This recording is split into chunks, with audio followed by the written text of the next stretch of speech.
کہ اللہ تعالیٰ نے اس وقت ہمیں جو نعمتیں عطا فرمائی ہیں ان نعمتوں کی ہم قدر کریں۔ اس کے لیے دو واقعے سناتا ہوں تاکہ ہمیں احساس ہو کہ اللہ تعالیٰ نے ہمیں کیسی نعمتیں عطا فرمائی ہیں اور آج ہم اللہ سے کتنا دور ہے۔ چرسی نوجوان کا واقعہ میں نے کئی مسجدوں میں سنایا، آپ کو بھی سناتا ہو کہ ایک چرسی نوجوان چرس گانجے میں مبتلا اپنے ایک دوست کے پاس آتا ہے، کہتا ہے یار چرس کے لیے پیسے دے دے۔ دوست نے کہا دیکھ بھائی، چرس کے لیے غلط کام کے لیے میں پیسے نہیں دیتا، دے پیسے لے، کھانا ہو تو پیسے دینے کے لیے تیار ہو۔ چرسی بھی بڑا ایمان والا تھا، چرسی نے کہا دیکھ کھلانے کی ذمہ داری اس نے لی ہے، اس لیے ڈسٹرب نہیں کرنے کا اللہ کو، اللہ کھلائے گا، تجھے دینا ہو پیسے تو چرس کے لیے دے۔ اب ایسی بات ایمان کے ساتھ کہی، اس کو دینے پڑے پیسے تو دے دیے۔ اب دوست کی دماغ میں آئے اس کا پیچھا کرو، یار جاتا کہاں ہے غلط کام کے لیے؟ پیچھا کرتے کرتے جب یہ چرسی نوجوان آگے جا رہا تھا، شادی ہو رہی تو شادی میں ایک نوجوان لڑکا بریانی کا ٹرے لے کر جا رہا تھا، دوسرا لڑکا سامنے سے آیا، ٹکر لگی، بریانی گر گئی۔ اب وہ تو اندر چلا گیا، چرسی نوجوان نیچے بیٹھ کر گرم گرم بریانی کھا رہا تھا۔ اب یہ دوست نے دیکھا کہ یار کہاں تھا اس نے، کھلانے کی ذمہ داری تو اس نے لی ہے، اللہ نے لی ہے، وہی اللہ اس کو کھلا رہا ہے۔ لیکن آگے کا جملہ سنیے گا، زمین کو جھنجھوڑ دے گا اس کا جملہ۔ یہ جملہ میں کہہ نہیں پاتا ہوں، بہت ضبط کے ساتھ کہہ رہا ہوں، بہت کنٹرول کر کے کہہ رہا ہوں۔ اس چرسی نوجوان نے کہا کہ میرا اس اللہ سے کٹی چل رہی ہے، اس سے میری کٹی چل رہی ہے، اس لیے وہ رب مجھے پلیٹ میں نہیں کھلا رہا ہے، جب اس کی مجھ سے دوستی ہو جائے گی تو مجھے پلیٹ میں کھلائے گا۔ کیا اللہ مجھے پلیٹ میں نہیں کھلا رہا؟ کیا وہ اللہ ہمیں پلیٹ میں نہیں کھلا رہا؟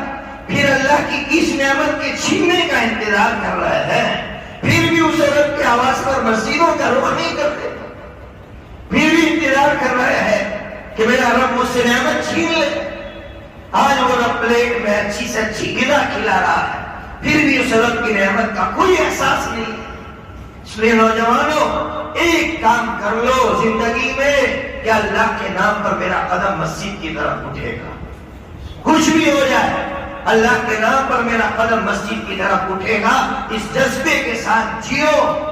ورنہ اگر ہم نے نماز سے غفلت کی، میدان محشر میں جب اللہ کی تجلی ظاہر ہوگی، بخاری شریف کے اندر روایت ہے، بخاری شریف کتاب الحشر کے اندر روایت ہے کہ جب تجلی ظاہر ہوگی سارے لوگ سجدے میں گر جائیں گے، ایک بندہ ہوگا سجدے میں گرنا چاہے گا۔ قرآن کہہ رہا ہے کہ جب اللہ یوم یکشف عن ساق ویدعون الی السجود فلا یستطیعون، اب یہ سجدہ نہیں کر پائے گا۔ کیوں؟ کیا ہو گیا؟ کیوں سجدہ نہیں کر پا رہا ہو؟ آواز آئے گی وَهُمْ يُدْعَوْنَ إِلَى السُّجُودِ وَهُمْ سَالِمُونَ۔ قرآن کہہ رہا ہے دنیا میں آواز لگائی جاتی تھی نماز کی طرف، لیکن نماز کی طرف نہیں آتا تھا، اس لیے آج اللہ کی تجلی کے سامنے سجدہ نہیں کر سکتے۔ اتنی خطرناک رسوائی ہوگی۔ اس لیے میں نے اس سے پہلے کی مجلس میں روایت سنائی، الکبائر، علامہ صحابی رحمۃ اللہ علیہ کی کتاب ہے الکبائر۔ علامہ صحابی نے ایک عجیب واقعہ لکھا ہے الکبائر کے اندر۔ حضرت موسیٰ علیہ السلام کے زمانے میں ایک عورت نے زنا کیا، حضرت موسیٰ علیہ السلام کی خدمت میں حاضر ہوئی، کہا حضرت گناہ ہو گیا۔ حضرت نے کہا کیا ہوا؟ کہا زنا صادر ہو گیا۔ حضرت چلال میں آ گئے، زنا کرتی ہو؟ اس عورت نے پھر آگے کہا حضرت اس سے بڑا گناہ ہو گیا۔ کیا گناہ ہوا؟ کہا زنا سے بچہ ہوا تھا، اس کو میں نے مار ڈالا۔ حضرت موسیٰ علیہ السلام کھڑے ہو گئے اور کہا کہ نکلو یہاں سے۔ اللہ کی طرف سے وحی آئی، اے موسیٰ تیری نظر میں میری یہ بندی بڑی گنہگار ہے، سن اے موسیٰ میری نظر میں اس سے بڑا گنہگار وہ بندہ ہے کہ جس کے کان میں آواز کی آواز آئے اور وہ میرے گھر کی طرف رخ نہ کرے۔ آج کتنے بڑے مجرم ہیں اللہ کے، کیا ہمیں بلایا جا رہا ہے مسجدوں کی طرف، لوگ محنت کر رہے بیچارے، آؤ نماز کی طرف، آؤ نماز کی طرف، ہمیں اللہ کی نعمتوں کا کوئی احساس نہیں۔ اس لیے آج سے عہد کر لو کہ ہم اللہ کی نعمت کی قدر نماز کی شکل میں کریں گے۔ دوسرا واقعہ سنا، اللہ کی نعمت کا احساس کیسے پیدا ہوگا۔ یہ واقعہ سننا کا ہوگا، لیکن کچھ واقعات ایسا جھنجھوڑتے ہیں ہم کو اندر سے کہ جب بھی ان کو سنایا جاتا ہے ایمان تازہ ہو جاتا ہے۔ 24 سال کا نوجوان نابینا ہے، اللہ والے کی خدمت میں حاضر ہوا، کہا حضرت دعا فرمائیے اللہ بینائی دے دے، دیکھنے کی طاقت دے دے۔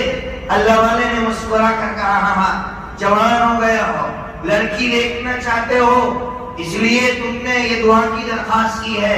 نوجوان نے کہا نہ حضرت، میں نے کسی لڑکی کو دیکھنے کے لیے آپ سے یہ درخواست نہیں کی ہے۔ کیوں کی ہے؟ اس نوجوان نے کہا کہ 9 مہینے تک جس ماں کے پیٹ میں رہا، میرے دوست صبح شام مجھ کو آ کر کہتے ہیں کہ آج میں نے اپنی ماں کو دیکھا، آج میرا دل بھر آیا ہے۔ اے اللہ، میرا یہ دوست صبح شام اپنی ماں کو دیکھتا ہے، اے اللہ تو مجھے بینائی دے دے تاکہ میں اپنی ماں کو دیکھ سکوں۔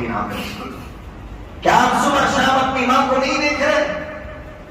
کیا اللہ نے ہمیں اس نعمت سے محروم رکھا ہے؟